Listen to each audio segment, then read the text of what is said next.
Hello and welcome to a brand new season of Realish Racing competition. This is the British Sports Prototype Cup. I'm Nicholas Loomis, and joining me for another exciting season will be Tom Brooks. Hi there, Nick. It's a pleasure to be back and commentating on Realish Racing. Once again, a different name, but the same old racing, of course. We're here at Donington Park, race 1 of 16 in the championship, a 2.5 mile circuit with two 25-minute, 17-lap races taking place with capacity grids of 25 cars. That, Nick, I should say, is certainly going to be very interesting indeed. Yeah, it's the first time we've had a full grid for Realish Racing, and what a place to have it as well, the famous Donington Racing Circuit, which has hosted British touring car races and the old MotoGP round of the World Championship, of course. So on pole today is James Price-Harper, no surprise there, and he's going to be along with us very shortly to talk about his pole lap. Here we go then, up to 5th, just about making it into 6th before the first corner. Now you don't want to turn in early here, you want to hold off on your acceleration. The later you accelerate, the faster you'll be out of the corner. Now you just want to focus on getting your speed up here. Hold that inside line as tight as you can. Just keep the speed up down into the old hairpin. You don't want to brake here, it's just not worth it. Just lift off, go down the gear, and the lift off oversteer will just throw the back end into the corner. Now again, just focus on keeping that speed up. Just keep the momentum going into the next corner, which is very much like turn 1 actually. Go down 2 gears, hold the line, and don't accelerate too early, and there we go. This next one is a tough one. If you can cut the apex, you've got it pretty well, but focus on just getting the throttle on early and really getting the maximum throw out of the corner under the Dunlop bridge. You should be going maximum speed here, easily 6th gear, and you want to focus on just getting it down to speed as quick as possible, going right down to 2nd as quick as possible to get some engine braking. If you can get the back end to slide, that's brilliant. You can really throw the car into the corner then. Now just focus on getting into the hairpin, which is definitely the most difficult braking zone in the entire lap. Ooh, nearly locked it. You don't want to go down the gears too aggressively here either, because the back end will definitely step out. It's just too easy to slide and you'll lose a lot of time. Now onto it's probably the second most difficult corner on the track, braking at least. The last corner, the camber just will not let you take the line that you want, and it's all about getting the traction out of the corner across the line. A bit slow that last corner, but still, it was a 1:30.679. There we go. And so there we have it, very smooth and controlled as usual, except for that final corner, which is very tricky. And you can see just how aggressively he was taking it, sliding the car almost like a drift through the final corner to get every ounce of lap time he could. So there he is on pole, joined by his offender's teammate Lee Harrison, no surprise there. Arunus Linkovicis, our newcomer to the season, is 4th, so great first time out for him. Alex O'Dell right behind on row 3, Bjorn Golder there for Race Motorsport in 6th. Junior Motorsport for Abel Dillon in 7th, so she'll probably move up the order. We're used to seeing her climb through the up through the grid as the race goes by. There's James Lambert in 10th. Dan Thorne for Colonel Sport, the sole driver of the Independables this year. And Matt Davies there returning 15th position. Niall O'Connell, his PSP teammate, right alongside him. Here's Alan Popplewell, one of our other rookies for the RlyR new driver program. And bringing up the rear is the Northern Monkey Racing there for 22 and 24th position. Split in there by William Walker, another newcomer. And Jamie Hunt didn't manage to set time, so he starts dead last. Yes, it'll be very interesting then. The inaugural round of the British Sports Prototype Cup about to get underway. The cars taken to their grid slot. Price-Harper, as you can see, number 78 on the right-hand side of the screen. His teammate, Lee Harrison, on the left. Who's going to be able to get the jump as the lights go out? 3 of them on, and we are racing here at Donington Park. It's Go in 2015. A great start then, initially from Price-Harper. Lee Harrison, though, looking to challenge, and look at Golder then, trying to go around the outside of Harrison. No way through there. Also, we see De Samanyango very, very difficult there, challenging, and I think there might be a Reyes link of Asias trying to get into 4th place. Indeed it is, ahead of Alex O'Dell, so Golder's made a bit of a shocker actually. He's gone further down the order than I expected, but it's Price-Harper coming into the old hairpin who leads the way there, Nick.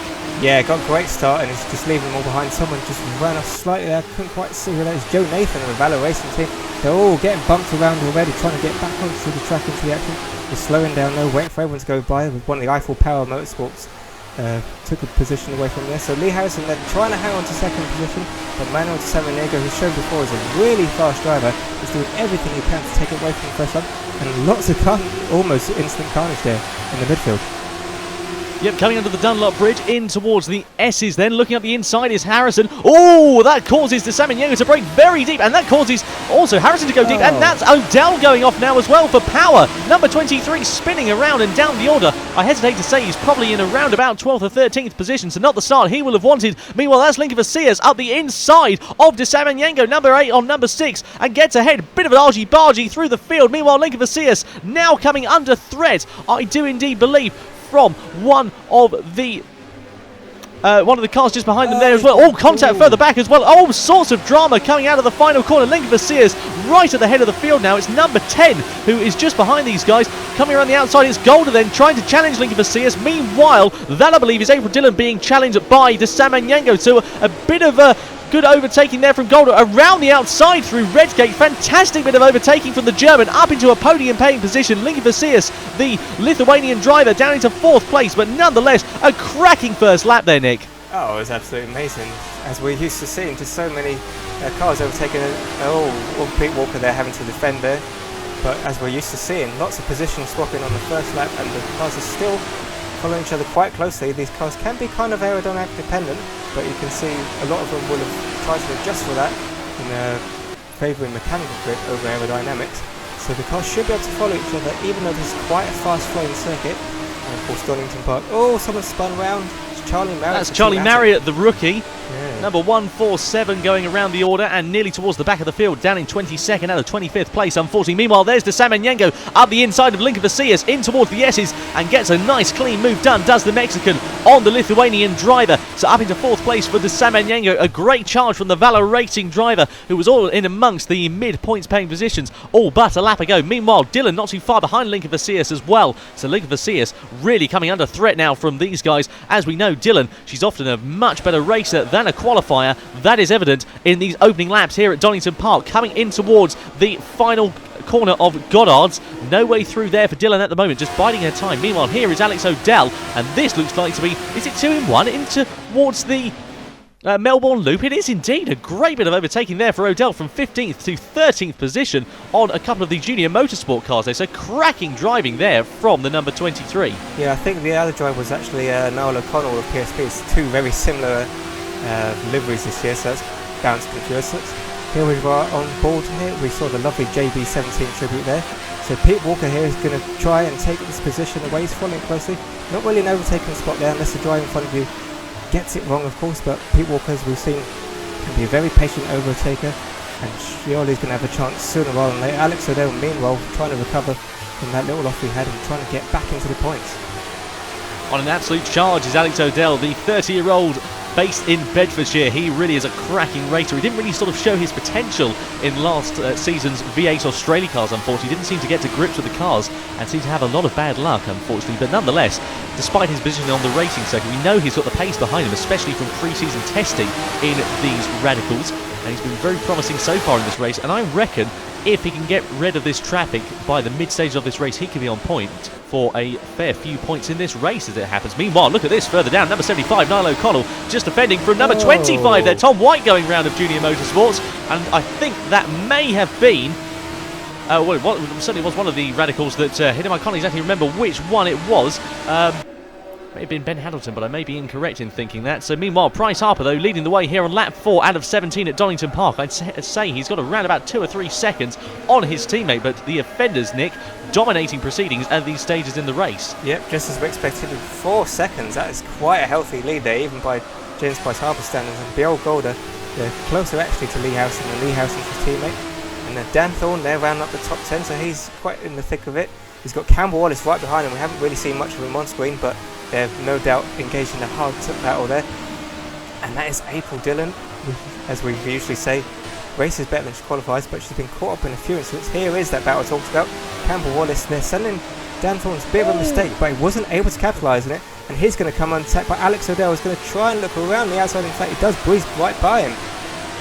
Great bit of overtaking there from Odell. Really is on the charge in towards the points for the number 23, the British driver for the power team. And his next target is Dan Thorne, of course, for the Kernow Sport team. He raced with Tom Bellingham's team last season, of course. and will not be racing for them this time out, I'm afraid to say. So Kernel Sport for Dan Thorne at the moment in this championship. Meanwhile, Matt Davies and PSP Motorsports versus Niall O'Connell. So the two drivers of the same team battling head-to-head. Number 85 versus number 75 in towards the S's. That is a lock-up for number 86. That's Craig Woolard in the Eiffel Power Motorsports car. Meanwhile, number 26 there, Joe Nathan, just defending from Rob Covey. It was Rob Covey, of course, who had that incident last time out. I thought it was Ben Hamilton at first, but of course it is indeed Rob Covey. I apologise. Meanwhile, still the two PSP Motorsports drivers going head-to-head. Lap 5 out of 17 we're on here. And number 13 just ahead, that's Neil Hinkley. Oh, dearie me, bit of a lock-up and a bit of a slide from Dan Thorne there, getting things back underway. I really thought he might have lost it there, but we saw Bryce Harper do a similar thing in his pole lap, Nick, and he kept things all together. Great bit of demonstrative car control from Thorne. Yeah, that just seems to be the quickest way to take that corner, and Dan Thorne is quite adept to that style of driving as well. So here's Alex O'Dell, now in 10th position. He's looking to take 9th away from Neil Hinkley, and he's got quite a good run on him. Is he going to be brave enough to go into the creative curves? No room really there, but that really was just demonstrative of how much Alex O'Dell is ready to just charge up through the field. Yeah, great bit of driving between those two. Meanwhile, they're going to have to be very careful of Dan Thorne, not too far behind now. He seems to have got his rhythm a bit further back. It's a bit disrupted in the latter part of lap 4. Onto lap 5 we're on now, and Thorne's not too far behind these guys, so he's going to have to be very careful, is O'Dell. He's in that unfortunate position of attacking and defending at the same time from two very quick and relatively experienced drivers as well, as hesitate to say. Meanwhile, that's O'Connell looking at the inside of his teammate at the moment. No way through there. Meanwhile, Craig Woolard now looking 86 onto the grass. Look at that, side-by-side racing under the Dunlop Bridge, over the crest of the hill, heading in towards the S's.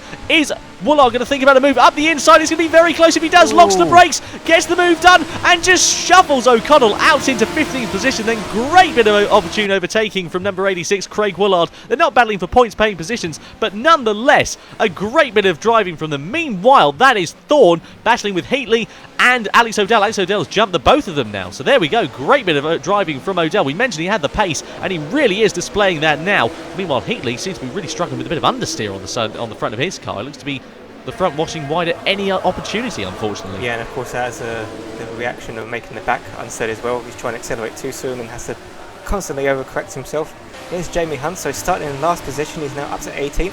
We've seen lots of speed from this youngster before, so wouldn't be surprising to see him in the points. It's only lap 6 now, and the gap at the front has stabilised. Lee Howson is still only 4 seconds behind, and he's kind of made a bit of a gap there to be on gold. It's not quite safe in third. Then Alex O'Dell, as we saw in 9th. Dan Thorne overtaking Neil Heatley into the hairpin for the final position in the top 10. And Tom Collentine there in 24th position. He's a not a newcomer, he's a returning racer. And William Walker is their dead last, 50 seconds behind already, lap 6. That's more an indication of how fast the front runners are than anything else.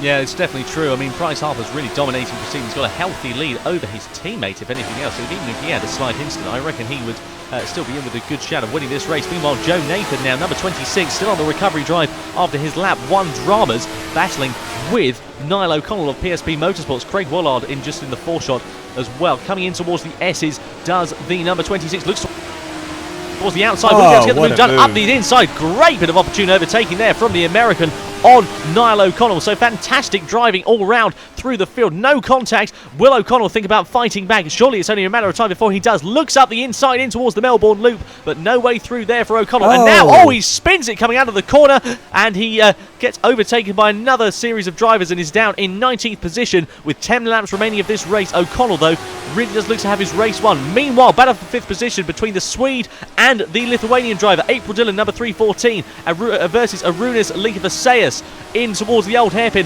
Oh, very close between the Eiffel, not the Eiffel Bauer Motorsports car, rather the Tropico Motorsports car and the Junior Motorsports car, battling for position at the moment. They've got new teams in these series, and I'm getting very confused over the names, but nonetheless, great racing between these guys, Nick. Yeah, absolutely fantastic. April Dillon, we've seen great race class, and Arunas has shown speed, and he's really impressed me already. It's only been 7 laps this race, but you can see just how great his racecraft is. He's not been too hasty. He's just following the April Dillon, seeing if he can find any way past her, and he's having a little just look to the chicane, but of course a bit too far back, locking the left front there, so really trying hard to stick with her.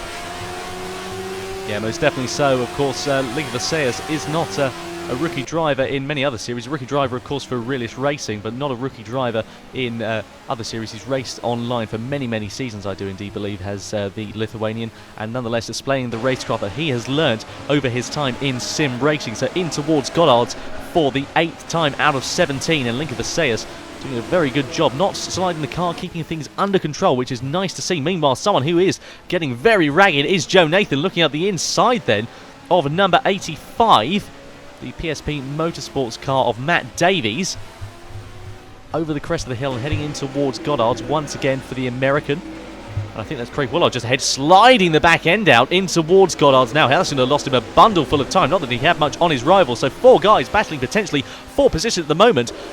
Coming down the main straight, then heading in towards turn 1 of Redgate. Who will be able to get the whole shot? Bryce Harper leads by 4.5 seconds over Harrison. And there we are, a bit of an overtake, bit of argy-bargy between... Oh, and contact now as well, I'm afraid to say. That, I believe, was one of the Junior Motorsports car. Number 25 of Tom White it was. So there we are, going round, and that's Rob Covey having to take evasive action. So, coming to blows there on lap 8 out of 17 was Joe Nathan and Tom White. Bit of misjudgment from Tom White, but I don't think he really had anywhere to go. Let's have a look at that incident on board, Nick. Yeah, he's just taken a bit of a wide entry there just to make sure he doesn't get caught up in anything, but it just happened at the wrong time, so he actually did get caught up. So just an issue of the driver, the car in front being where you want to be, and no way he could have stopped in time, and it's one of those unfortunate things that happen. And now they're back down in 19th and 20th position. Yeah, very difficult race from here on in. Tom White was not particularly having a good run nonetheless. He doesn't seem to have found his rhythm with these cars. Doesn't look particularly that comfortable, if I may indeed say so.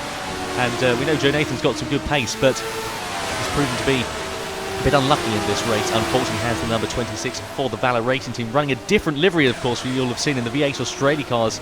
Last time out, they had a very, very different livery. They're running a sort of a camo style one this time, which is very distinctive and easy for us to spot, at least, which makes life easier up here in the comms box.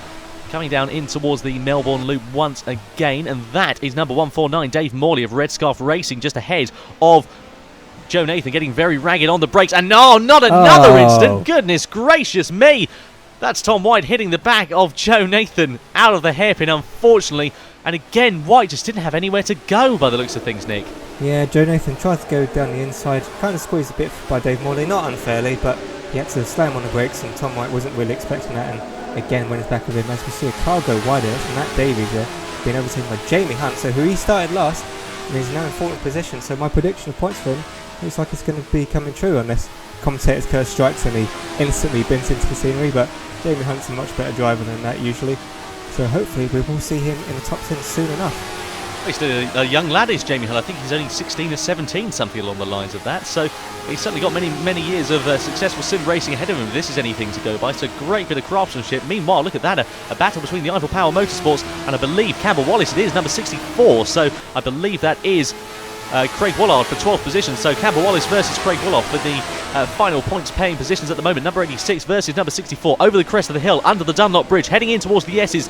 Does Wallace have a little bit of a look? He does, thinks better of it, locks his front brakes, and Willard goes spinning round now. Contact, and that means that Jamie Hunt can really pick up the pieces and in towards a points paying position for the Defenders driver. It could have been so much worse for Campbell Wallace, but nonetheless, that's lost him a little bit of time and indeed some points as well. So Kaibitsu having a bit of a torrid run in the mid-stage in the race. Yeah, it looked like he was going to pull off quite a good move there, but then it went to pot and Jamie Hunt was able to capitalise on both of them. But this battle's still going to run on. Craig Willard, wow, very hard on the brakes, but a bit way too hard, and he's lost out actually more time there than he would have if he'd just remained behind him and tried to follow him through. So here's our race leader. Haven't seen much of him except at the start. James Price Harper streaking away. Last time we saw the gap was 4 seconds, it's now 5.8 seconds. So it looks like he's got the measure of his teammate Lee Harrison, but we have seen that Lee Harrison is very adept at keeping his tyres fresh, so he may be just psyching himself up for a second half comeback. Well, that's the thing with Lee Harrison, you can always count on him. Of course, he's still 5 seconds ahead of third place Bjorn Golder at the moment, who I believe has still got his hands full for the podium position at the moment, and indeed he has. So Desaman Yengo not too far behind in 4th place, so it could be all to play for here at the moment. Coming in towards the Melbourne Loop, there goes still Dylan and Linka Vasias. Coming in towards Goddard's then, over the crest of the hill, on board with Alex O'Dell in 9th place. After being so far down the order at the end of the first couple of laps, he is now up into 9th place, looking to be 8th place then. going around the outside of the Tropico Motorsports car, I believe, of James Lambert, and cutting towards the grass. So Lambert not really leaving Odell any room there, coming down the hill then, heading in towards the right-hander. And I think that Odell will be a bit disappointed with Lambert's racecraft. He is entitled to hold the racing line, is Lambert, but nonetheless, I think Odell will be a bit frustrated to have been squeezed out like that. But no harm done, no foul, no incidents, of course, which is always a positive to see. Heading up the inside is Odell, having a little bit of a look into Redgate, but no way through there for the number 23 at the moment versus number 91. And down the Craner curves, this is where you can really mount a charge. And if you're brave enough and you can hold your breath for long enough, you can probably think about launching a move out the inside in towards the old hairpin. That's what Odell's looking at. Switches back towards the outside. Great craftsmanship from Odell. No way through there for him, but that was a beautiful piece of driving from the number 23. And looking up the outside, heading in towards McLean's. Is he going to be able to make it stick? This would be a fantastic overtake if he can. Only in the opening race. Odell gets the position. No, he doesn't. Has to concede it at just the last moment in towards Coppice. Great bit of driving though, no contact between them. That was clean as you like. I reckon there was probably the width of a 2p piece between them through that. Well, how many times last season did we see Odell make some stunning overtakes around the outside of another car? And it looks like he hasn't lost the hunger for that at all. And I really thought he had James Lambert there, but obviously he must have taken quite a slower line trying to go around the outside. And James Lambert somehow still ahead of him. He's going very defensive immediately as they're going to come down the straight into the hairpin, but he's opened the door wide again. I don't really know why he's done that, because Alex Odell has had a great chance there and he just dives down the inside. Can he keep the momentum though? I think he's going to be able to do it, and of course he'll have the inside line. In fact, he's a full car length ahead already, so that's 8th position there for Alex Odell, who now has his teammate up ahead of him. Strong points paying position for Odell. We predicted this, of course, and it's come true, which is some good news for us. At least doesn't show that our predictions are going out of the window. At least so that's some good news. Meanwhile, Lambert is going to mount a charge on Odell if he thinks he can hold on to 8th place pretty soon, I'd imagine, because Odell will probably be off into the distance. But I have to say that Lambert really looks to be struggling with understeering that car. It doesn't look to be that balanced at all, and that's going to be shredding his front tyres. Not to mention, of course, the locking on the front as well. I think he needs to move the brake bias a little bit more towards the rear of the car. And have a listen. He down changed through there as well, so a different tactic to Bryce Harper. Of course, we mentioned him, we heard him mention rather on his pole lap that he was just lifting through the old hairpin. So one would suggest, or one would imagine, that he's got a bit more downforce behind the wheel of his Radical, who's leading, of course, than James Lambert, who we were just on board with. Doesn't look to be going that much quicker in the old hairpin, at least. So meanwhile, Neil Heatley just going through there. Eiffel Power Motorsports at the moment, with Matt Davies just in front and Craig Wallard just behind. And Niall O'Connell's behind them as well, so we have the same two teams in the 4 cars. Well, quite coming up the hill then, heading in towards Coppice they go for the 13th time out of 17. Pretty much as you were, which is good news to see. Bit of a battle further back. I think that's between Dan Thorne. Couldn't quite catch the other car that was just going through there. Nonetheless, Dan Thorne not having the race he will have wished for. Matt Davies still for 13th place at the moment. Looks to be his for the taking, not for a points paying position. Number 13 though, just behind, of course, of Neil Heatley. His teammate Niall O'Connell. Sorry, not Neil Heatley's teammate, rather I should say. Matt Davies' teammate Niall O'Connell, not too far behind as well. So, cross back to the battle for the final podium position between Bjorn Golder and Manuel de Samaniego, number 6 versus number 10. Oh, bit of contact between there, coming in towards McLean's. Is it going to still be clean through there? And they do indeed manage to do so, get past the lap traffic as well, and everything stays as you were, but I think a bit too opportunist for Manuel de Samaniego at that stage in the race, unfortunately, but nonetheless proving to be very, very hardly fought. We're only in the opening race, boys. Of course, you've got a whole season to fight this out, but if this is what the rest of the season is going to be like, Nick, I hesitate to say it's going to be a cracker. Yeah, and Manuel de Samaniego is going to try and be inventive here. He's going to go around the outside, see if he can carry them. Oh no, maybe he's going to try. Doesn't look like he really knew what he was going to try. I thought he was going to attempt to go around the outside and carry the momentum to switch to the inside. Then it looked like he was going to try and go for switchback, but in the end, he just decided to follow Bjorn. Oh no! Oh, Bjorn going to go spinning round at the Melbourne Loop, and that's going to really cost him. Will he lose another position from 4th? He's going to be very close and very touch and go if he does, but that's going to really allow him into the crutches of April Dillon, who's not too far behind now. You can see that. April Dillon there in 5th place at the moment for the Junior Motorsport team, coming out of the final corner underwards the Donington Bridge and across the line for the 14th out of 17th time, and that's really going to put pay for Bjorn Golder at this stage in the race, so close towards the end as well. And don't forget about Link of Asias, not too far behind as well. It's so difficult, so easy to be able to lock the rears coming in towards these corners. I had a bit of a test in these cars, I must say, and it's so easy to do so, especially if, like me, you like to have the brake bias towards the rear of the car. I always like the car to be a little bit unsettled coming in towards the corner entry, which I think allows me to be able to turn the car that little bit more. And Golder just falling down. We heard Bryce Harper rather say that it's so easy to lock the rears coming in towards the Melbourne Loop, and that is exactly how not to do it for Golder. Yeah, and of course, as you notice, as Manuel Semeniego made the overtake, there was a little bit of contact and a bit of debris flew from the front of Bjorn Golder's car. And I wonder if that might be affecting the aerodynamics front of his car. As you've mentioned before, they are quite understeery, so you really don't want that to happen. And April Dillon really looks to have him in her clutches, and maybe it's only a matter of time before Bjorn Golder, who was in third position, might have to slide down to fifth or maybe even sixth. Yeah, the thing I noticed with the cars is it's really sort of difficult to judge when you should take the curb and when you shouldn't. I know that sounds a bit silly, but it really is, because if you take the curb and you bite a little bit more than you can chew, it really can cause the car to become so unsettled, especially at circuits such as Knock Hill, which has got very vicious curves. You'll notice that drivers going around there when we go to the race later on this season, and that's Golder having another half spin coming through Goddard's, and that's going to allow Dillon to get ahead up into fourth position for the Swedish driver, number 314 ahead of number 10. So Junior Motorsports ahead of Aureus Motorsports, and now Link of Asias really coming into the forte of things as well, with 2 laps remaining here at Donington Park. But as I said, curves very difficult in these cars. You need to be able to judge it right and be able to take the line right. If you don't, and you just a couple of millimetres too out, that really can cause the car to become unsettled, and you can lose all of the time that you've gained. Meanwhile, Bjorn Golder fighting for position at the moment. Is he going to be able to mount a charge on Dillon? Is Link of Asias going to be able to mount a charge on Golder? That's going to be the interesting thing coming in towards these final couple of laps. Meanwhile, that's a bit of a car locking up. Oh, and Link of Asias going off in towards McLean's, in towards the gravel trap. No spins for him, but nonetheless, that's going to lose him a severe amount of time. So Link of Asias, the commentator's curse, unfortunately strikes again for the Lithuanian driver. Oh. Meanwhile, look at this, Nick. Wow, it's just a formation final almost. So we've got Craig Willard here, and we've got Joe Nathan trying to get by after a few spins. So he's overtaken Matt Davies here on the inside. And yeah, so that's 14th position now for Joe Nathan, just getting Matt Davies into turn one. There's all of them almost wanting to go forward abreast, really, almost daring each other to try and do it. But then, we've got a bit of collision there between Neil Heatley there. Ran into the back Tom there White by as well. Tom White.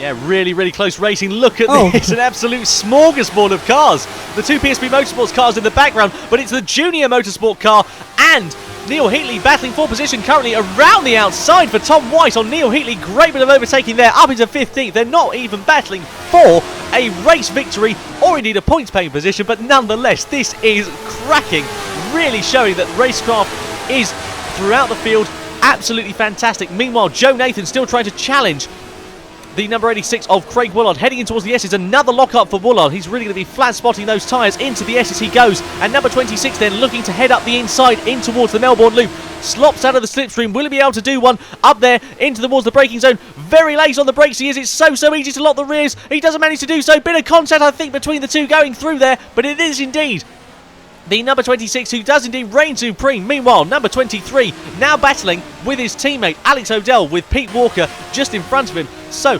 cracking race for the power team, all things considered. Yeah, this is one of the oldest rivalries in Realish Racing history. They weren't always teammates, but they've been there since day one, always battling out each other. And it's usually some point in a race weekend where you'll see Pete Walker and Alex O'Dell fighting over the same piece of tarmac. And Alex O'Dell has been in the of course, so if he can manage to get by his teammate within 2 laps remaining, it'll be doubly satisfying. Well, we're coming on towards the final lap before too long, I hesitate to say. So looking towards the outside, in towards the S's does O'Dell. Different liveries on the car, that's allowed of course, but similar styles of livery, so it's very distinctive to be able to tell the power guys. Heading in towards the Melbourne Loop, and we see Walker going defensive. O'Dell trying around the outside. Will he be able to get the traction on there? It's a very difficult judgment call. Doesn't have the track position, unfortunately, to be able to make the traction work. In towards Goddard's they come then. This will be interesting to see. Going towards the outside again, Walker goes defensive. These two teammates, the last thing they want to do is come to blows. O'Dell locking the outside front, heading through there down the hill and the off-camber corner, really causing things to be very unsettled through there. And no contact, but side by side, coming on towards the final lap of racing here for 7th place, Nick. is cracking. Yeah, the way Alex O'Dell just suddenly caught up to him in the right few corners, and he's going to go around the outside into turn 1, and he just manages it. Clips his teammate's front bumper just a little bit, but not enough to send him off into the distance. So Pete Walker there has to surrender to Alex O'Dell. He suddenly lost a lot of pace during that final sector of the previous lap, so I wonder maybe is Pete Walker's tyres just completely gone. It is the first race, as we mentioned, so maybe getting his calculations a bit wrong. The person who hasn't got anything wrong so far today is James Price-Harper, who is surely going to come through to take his first victory of the season. Indeed, the first race of the season is looking to be James Price-Harper's then of the offenders. He had such bad luck in the V8 Australia Cars Championship last time out, and it's finally come good for James Price-Harper then. He flashes the lights and crosses the line. James Price-Harper takes the victory here at Donington. A great result for the number 78. The 24-year-old from Kent will come home in first position, and Lee Harrison then will finish in second. So the offenders take a 1-2, demonstrating that they will want to continue that form throughout the rest of the season. It is Desama Nyango for RlyR Racing who takes third, and April Dillon who will come home in fourth position, not too far behind the number 6. And I think that it is Bjorn Golder who holds on to fifth, just ahead of Linka Vasias then. So a great debut race from the Lithuanian in sixth position for the Tropico Motorsports team, but a cracking first race of the championship there it was, Nick. Yep, and there's loads more of that to come, but here we are on board with the winner. He had so much bad luck last year, took him the whole season to win a single race, but James Price-Harper immediately, first time out, takes victory, and of course an early championship lead. It's never too early to think about championship, I would say. So 6 seconds ahead of his offenders, teammate Lee Harrison, and they absolutely wallop the rest of the field. Manuel Semeniego further 14 seconds behind them. April Dillon there, as we saw, in fourth position. Bjorn Golder just holding on to Arunas, who made a mistake quite late on in the race, but he is the top rookie in sixth position. And as we saw, Alex O'Dell beating out Pete Walker, James Lambert, and Jamie Hunt did make it into the top 10 after all. And so just rounding out, Dan Thorne and Cam Wallace at the last 2 points paying positions, and Tom Conantine finished last. Not really what he was wanting, but he'll probably have a better race next time out, we hope. Yeah, most certainly so, of course. Charlie Marriott there, another rookie, as well as William Walker. We'll be back in just a few moments' time for race 2. The Realish Racing British Sports Prototype Cup is brought to you by WTF1.co.uk and SensibleGaming.com. And welcome back to the Realish Racing action at Donington Park. You can see a very excited fan there. He's seen some cracking racing in race 1, and surely he's going to see a lot more of the same as we come up to race 2. 25 laps as well, but the grid, which we will see shortly, is the top 8 from the previous race reversed. So Pete Walker for power will be on pole, joined by Alex O'Dell. We saw a great late race scrap between them, so hopefully we'll see more straight away at the top. Arunas Linkavicius, who's our top rookie, he'll be starting in third position. And of course our winner of the previous race, James Price-Harper, will have a lot to do from 8th position, but such was the pace he had in the first race, Tom, I don't think it's going to be any trouble at all for him. No, certainly not. I mean, Price-Harper really is in with a good shout of taking a double victory here. That would really make his season already in the opening stages, of course. Tom White in 14th, Woolard starting 15th, Niall O'Connell there in 16th, 17th for Davies, Morley in 18th, Heatley in 19th, and Popplewell in 20th position. So the cars will, of course, line up on the grid.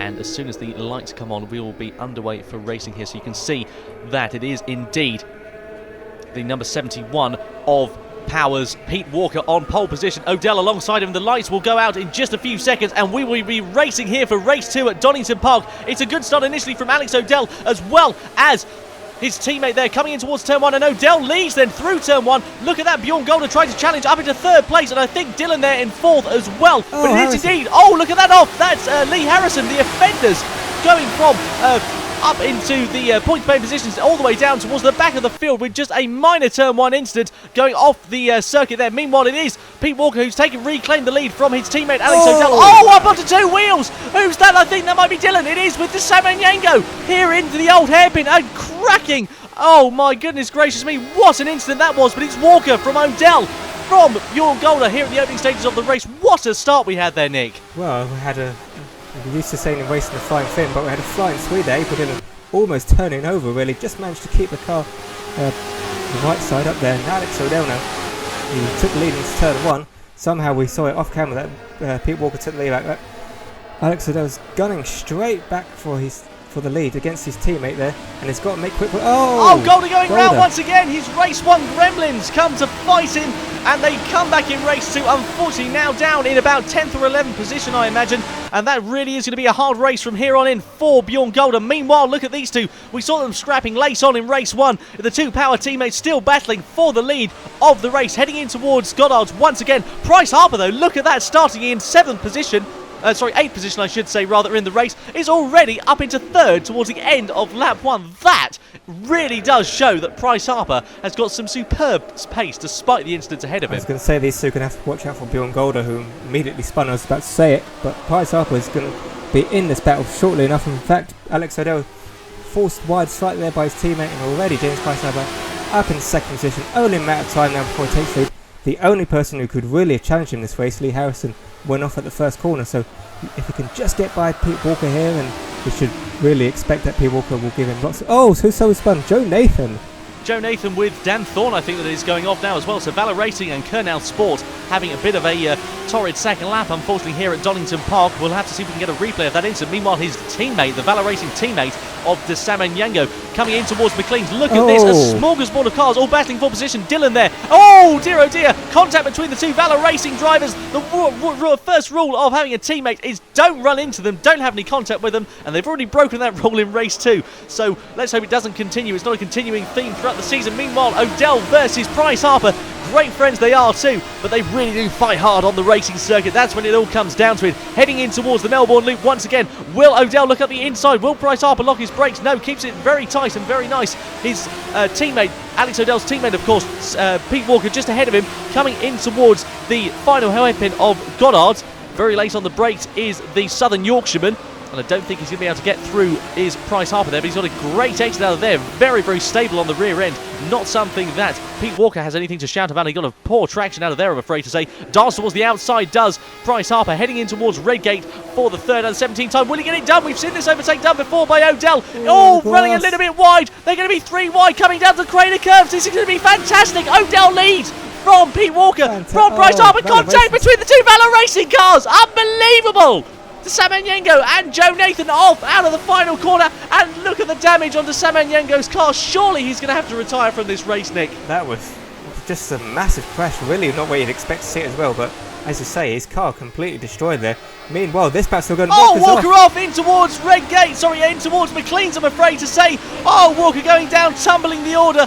Lap 3 out of 17 for power goes from bad to worse. Unfortunately, and that now is Neil Heatley off into the barrier, and that surely is going to be his race run. That was such a hard impact. If he can get away with that without any form of damage, I'll be so surprised. Let's have a look at this incident though, Nick. Yes, there's Manuel Samanyango almost flipping over April Dillon there, who just gets saved really by the gravel trap then. This is Tom White's view of everything. Just got clipped a little bit by Runes, and then got collected by a car behind straight into the barrier. So many cars already.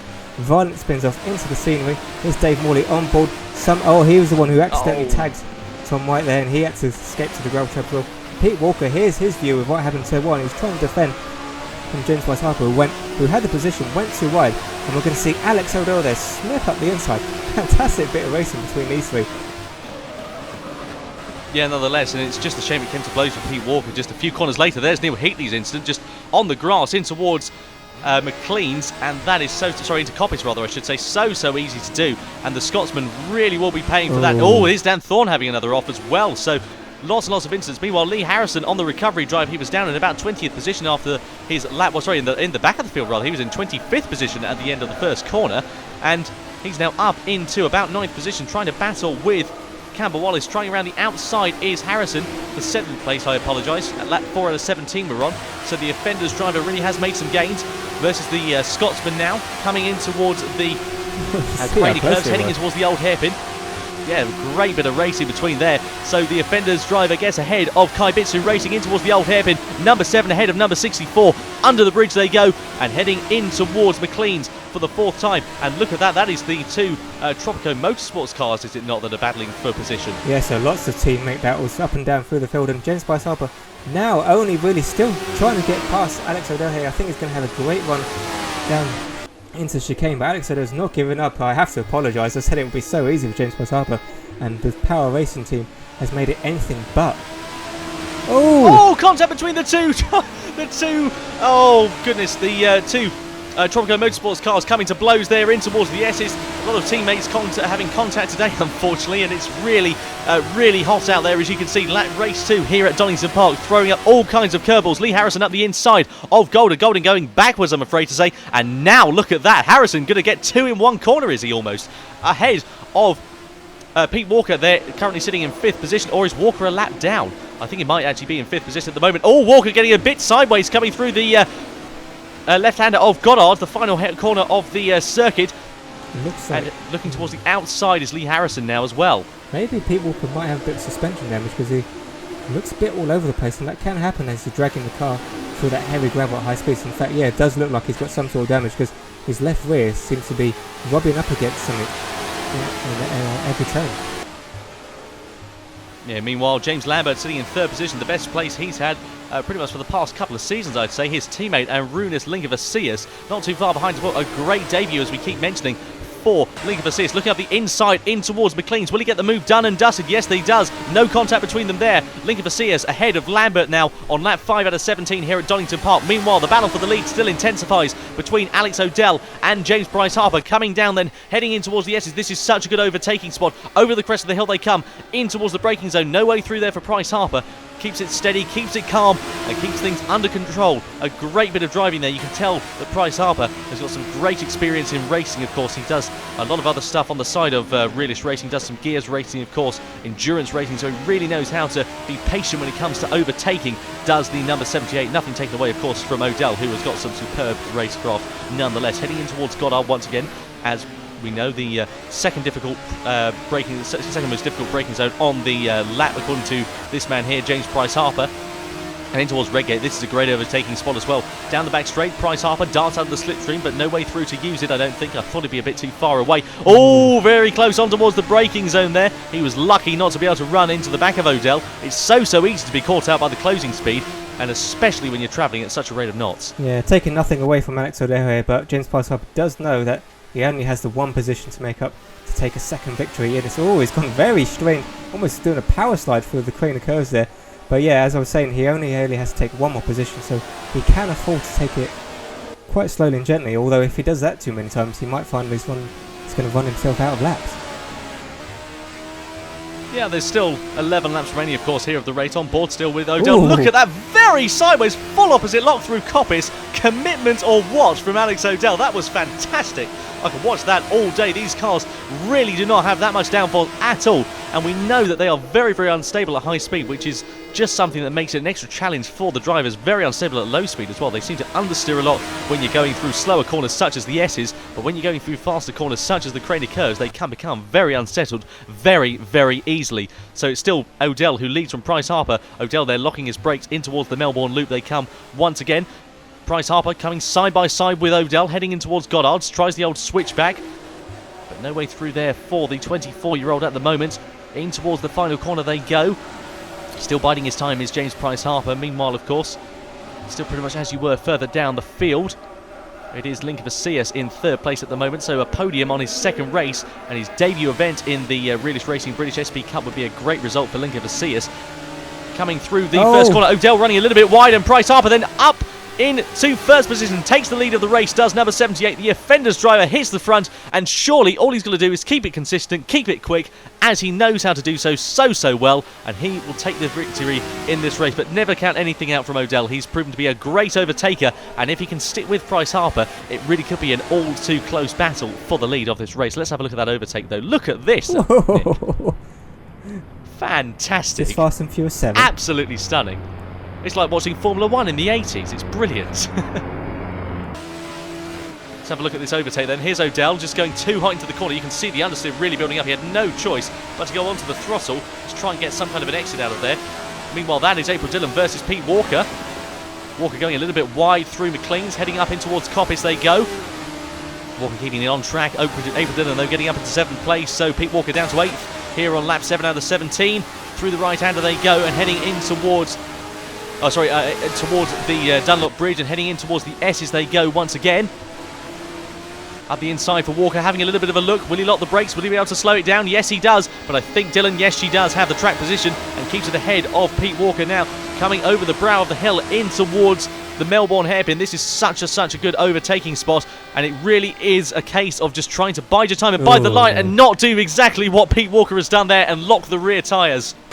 Yeah. And who's that of? That is Charlie Marriott. We saw him have an incident in race 1 and another one for him in race 2. Team Atom, the rookie driver, of course, in the series. He's having a bit of a tough debut, I'm afraid to say, so it's going to take him a couple more races, I'd probably imagine, to be able to learn the ropes of these cars. They're so unpredictable, but nonetheless, it's been an interesting debut, shall we say, for the British driver. So here's Lee Harrison trying to battle. Here's a battle for fourth with James Lambert. So given his Tropico teammate, who's in third position, bit of breathing space here as he's having to worry about the offenders driver. Lee Harrison, of course, was sort of demoted to last position from his off at turn 1. So he's quietly, patiently made his way back up through the field. Obviously, a lot of cars went off in front of him, so that has helped him. And he's only actually 10 seconds behind James Bryce Harper at this point. So not kind of a disaster he would have thought, but any thoughts of a race win evaporated through turn 1, obviously. So he's just going to follow James Lambert here through the fast corner, see if James is going to make any kind of mistake, as we saw him dip onto the grass. And Lee Harrison's got a great run there down the inside, and I think that's going to be the fourth position for him. Yes, it is. No, it's not. So Golder now coming into play as well for 5th position. So Harrison's 5th place could be under threat from Golder. Trying around the outside is the number 10, the German driver, who had such bad luck in race 1. Meanwhile, Lambert locking his brakes in the foreground of the shot. But Lee Harrison just defending from Golder at the moment. So from attacking to defending, that's the unfortunate position you find yourself in when you're in a sandwich of cars. 9 laps remaining of the race here on board with James Lambert. Then the Tropico Motorsports car, you can see the distinctive livery, the yellow and green car. Very interesting. 2 yellow and green cars, of course. Very different shades of it, though, and very easy to distinguish. Meanwhile, that's Lee Harrison going straight on, almost at Goddard's, keeping things just under check, but he was so late on the brakes there. He gets a lot closer than I thought he would have done. I thought he'd have lost a lot more time than he did, but he actually managed to get a little bit closer to James Lambert there. So great bit of driving from Lee Harrison. Tactical, if anything. Coming in towards the right-hander of Redgate, and still we see the Tropico Motorsports car of James Lambert locking that right front and just scrubbing so much speed off. That's really going to put pace to his front tyres. Meanwhile, Lee Harrison looking every which way he can to try and get the position ahead of the number 7 at the number 91 of the number 7 at the moment. And coming in towards Starkey's Bridge and heading towards McLean they go. No way through there for the number 7 at the moment, but nonetheless, I hesitate to say that he has to be my driver of this race, Nick, because from being in last position all the way up into 5th, now potentially 3rd position, that is a quite masterful recovery. Indeed, I did say that quite a few drivers, in fact, he has made a position, so that is up into good. So quite a few drivers ahead of him had fallen through. Of course, that is easy to get caught up in it yourself. So just because you may be a faster driver than anyone else, doesn't automatically mean that coming through the field is going to be an easy thing. Now, beyond Golder fancies that 5th position. Oh, contact! Yeah, just a slight bit tap as you saw him, but James Lambert manages to hold on to the position. Really, as we saw last season, quite the master of positional driving, James Lambert, and proving a very hard man to overtake today. On board then with Bjorn Golder, number 10. 7 laps remaining here at Donington. Race is absolutely flying by at the moment. Coming in towards Goddard's they go. Pick your braking point very wisely. Trying to lock the rears. Negative camber really does affect the car and its balance. Of course, we know these cars are unbalanced at the best of times. Under towards the bridge. And James Lambert there. Oh, who's that going off? I think that might be Dave Morley of Red Scarf Racing. Indeed it is. Number 149. He was sitting in 14th place. So no points for him at the moment. And still loses a position once again. So Dave Morley of 40 going spinning round and down the order. Yeah, so a bit of an anonymous race so far by Dave Morley. And the one time you're on camera isn't, you don't want it to be when you're spinning. But unfortunately that is the case. So meanwhile we're back here with Bjorn Golder. Still trying to, when it goes into the grass. Yeah, he's trying to find a way around James Lambert, but I don't think going off the circuit is going to be the way forward there. Maybe trying his hand at a bit of rallycross is Golder, something along the lines. I have a feeling that German drivers quite like a bit of rallycross. So anyway, coming in towards Coppice they go once again, and Golder not trying his hand at rallycross, keeping it on the tarmac, which is always a good sign and always very positive, especially when you're doing track racing. Looking towards the outside, coming down the back straight, under the Dunlop Bridge they go, and this is where it counts. Will he go for the outside line? Indeed he does. Sticks towards his guns, but no way through there. Hasn't got track position. James Lambert just breaks that a little bit later, and they're going to have to be careful, of course, of April Dillon, who's not too far behind in 7th place at the moment, so that could be another curveball to throw into this battle. Meanwhile, Lambert, of course, and Golder are battling for position. If that does indeed continue to carry on, they'll be holding each other up so much that I hesitate to say that Dylan really could be in with a shout of taking them both. Yeah, and you don't want to give April Dillon a chance to overtake you, because as we've seen, she really will take it 100%. So Bjorn Golder's really got to do this move in the next lap, I think. Otherwise, we'll have to worry more about the driver behind than the driver ahead. And still, you see just absolutely no way he can go by. And if this goes on for even another few laps, I dare say even Pete Walker will come back up to join him.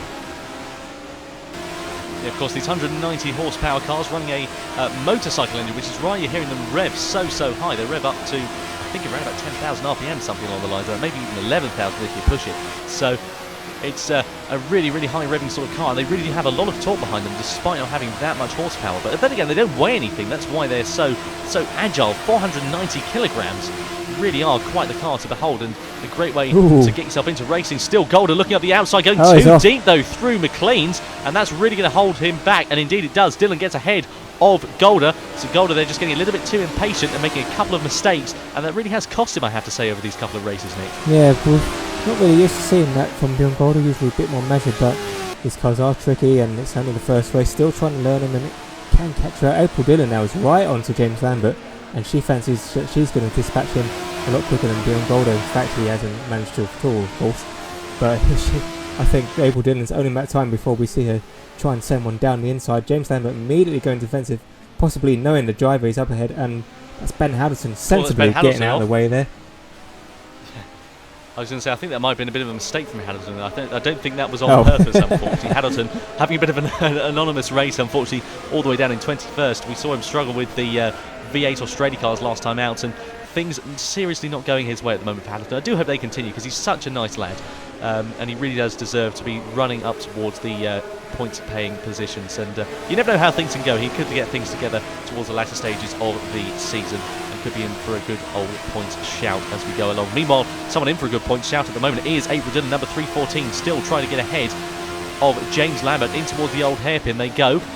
Look at the different lines they're taking. James Lambert, they're running a bit wide. That's why they were taking different lines. Too much corner speed there for the number 91. And that's going to allow April Dillon then to come up the inside, heading towards McLean's. Up the hill they go, through the left and then the right. And it is indeed a nice position for the Swedish driver. Dillon, though, just trying to defend from Lambert. And that's going to allow Golder to come into play now as well. Number 10, Golder. We saw him make a mistake a couple of laps ago. Oh, on the inside into Gobbis, coming to blows. Contact going round. And that has spun them both off the circuit. So a misjudgment from Golder, unfortunately, though, has really put paid to their race. It was an ambitious overtake. It always was going to be. And unfortunately, two does not go into one. I think, though, Nick, that has to be judged as a racing incident. There was no one really to blame there. Yeah, you can say it was a bit ambitious by Bjorn Golder, but he's been stuck behind James Lambert so many laps. He was bound to try. He had to try something inventive, and maybe James Lambert should have maybe anticipated that he might find the German's nose on the inside and squeeze him a bit. But as you say, you can't really blame anyone. It's one of those things that happens, and both drivers will just have to dust themselves down and get on with it. Meanwhile, Matt Davies here battling again with Dan Thorne, as these two did in race one. This is over. They're both in the points position, so this isn't really anything more than honour. But Dan Thorne here saw him struggle a bit towards the end of the previous race. Can he get a better result than last time?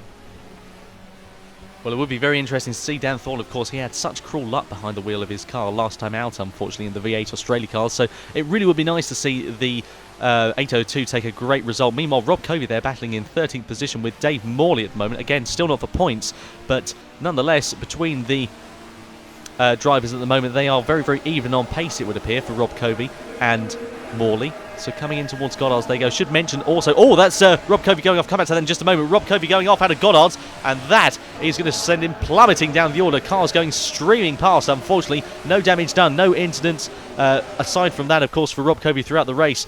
And unfortunately, it came at the wrong time, with just a few laps remaining towards the end of this race, down into 16th position from 13th. But I should mention that the two RlyR Racing cars, as we expected, with the incident, of course, earlier on in this race between the two drivers, they are now out of the race. The Sam Nyango and Joe Nathan out of this race here at Donington Park, unfortunately. Meanwhile, the battle for 11th position still going on. That is between still Davies and Thorne, and my apologies, Dan Thorne actually finished 10th last race, so this wouldn't be a better result.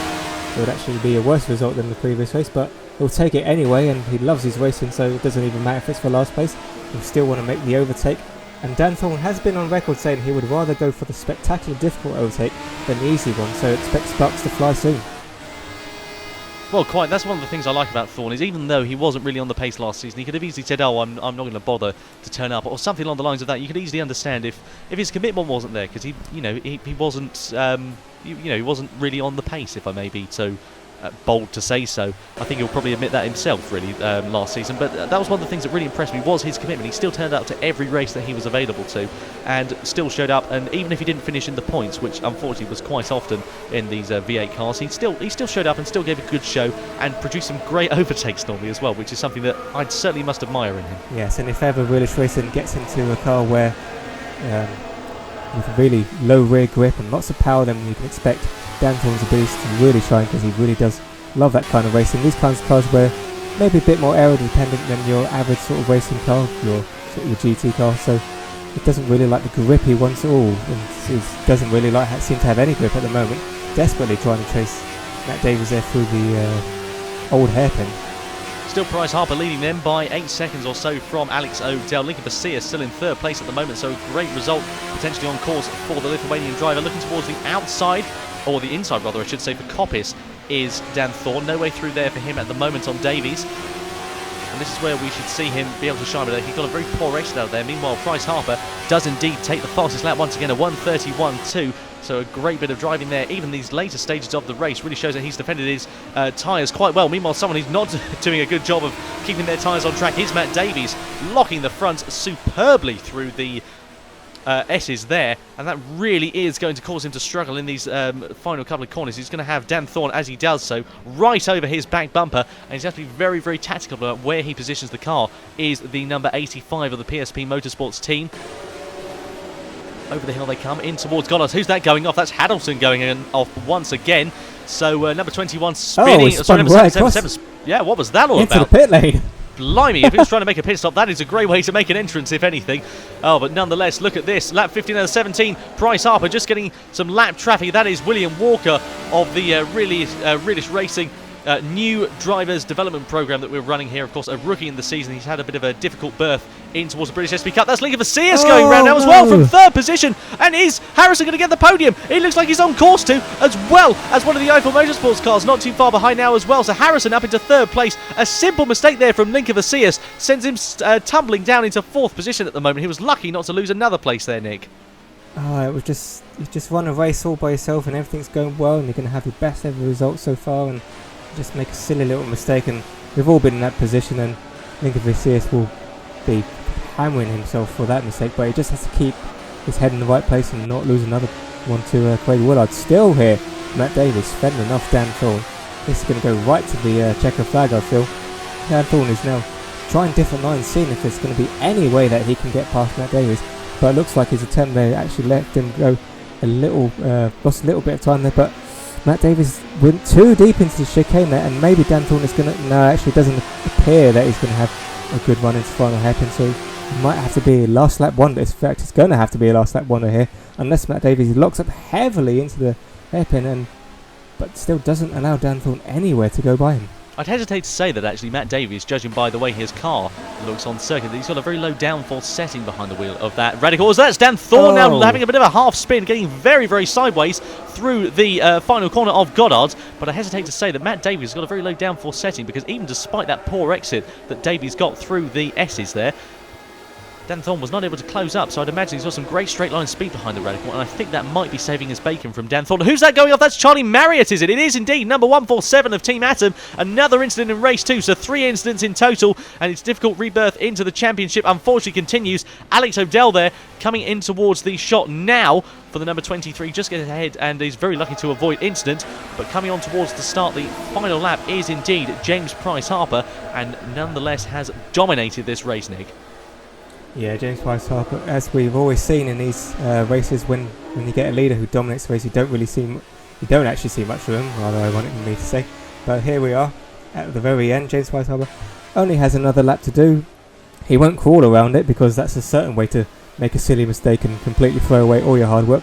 But he's just going to take it a bit easier and avoid the curves as much as he can. Lee Harrison, his teammate, brilliantly from last up into third position now, so it's going to be another double podium for the Fenders team, and they'll surely be leading the team championship when we come away from Donington. In fact, they are the heavy favourites to win it outright this season, so Alex O'Dell was probably also the only other candidate for driver of the day, I would say, because he held off James Price Harper so well for so many laps, and it looks like he's going to reap the rewards of that. Lee Harrison's actually gotten quite close to him in the latter stages of the race, but I don't think it's going to be enough. Now a great rebirth onto the podium for O'Dell nonetheless. Second position, he'll be very happy with that after having such bad luck in the V8 Australia cars. I don't think he took a podium, in fact, throughout the entire season. Someone who really did suffer from bad luck, always seemed to be second best to his teammate Sam Hirani, who is of course not racing in the British SP Cup this season. Always seemed to finish second best to James Price Harper, but nonetheless it really has come to good for the British driver. Number 78, James Price Harper, rounds the final corner here at Goddard's. Price Harper then does the double here at Donington Park, flashes the lights once again. A great result then from the 24-year-old. A brilliant start to the championship and a great way to kick off his title charge in the Offenders team. And it is going to be Alex O'Dell who takes second position. A great result there for the power driver. He will finish then on the podium for the first time in the last couple of seasons. And that's going to be a very popular result as well. Alex O'Dell was very well liked within the club. And there's a Runas Slinkavicius, another strong finish. Could have been a podium position for him, but fourth is not a result to be sniffed at lightly. And here's Dan Thorne. It's a replay actually, so Matt Davies went wide and Dan Thorne looks like he finally got by the Britain. And there we are, James Price Harper, slow down lap, 2 out of 2, first time out, a dominant start to the championship, and he's, I have to say, is probably going to be the championship favourite heading forward. 10 seconds ahead of Alex O'Dell at the end, who, as I said, was closely followed by Lee Harrison at the end, but 2 seconds in the end was the margin between them, and the 5 seconds back to the rookie from Lithuania. Great start there, and April Dillon there finished 5th, another strong showing by the Swede. We've always said she has really strong races, and looks like she's going to carry over the consistency that she seemed to lose a little bit towards the end of last season. And here we are, rounding up the bottom. We had 4 retirements there. Of course, we had the 2 Valor Racing team drivers who came to blows, Tom White, and unseen was Jamie Hunt there, who had some electrical problems. Nonetheless, a cracking start to the racing here at Donington Park. Of course, we'll be back next time out in the British SP Cup. But it is Price Harper then who leads the championship, Nick. Yep, 13 points ahead of his teammate, and that's probably going to be the championship battle ahead, unless Alex O'Dell has a few more races like we've seen, so he's only 6 points behind Lee Harrison there. April Dillon a little further behind. Obviously the points margins won't be too great after only 2 races, so quite tight at the moment, and this is really a time of the year where you can sort of steal a march on anyone you're looking to beat.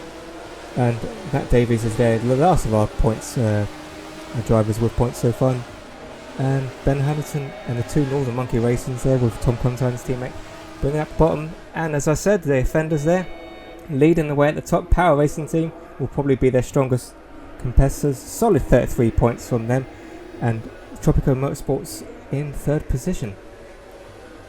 So a cracking pair of races there from Donington Park. Join us next time where we'll be at Castle Combe Circuit.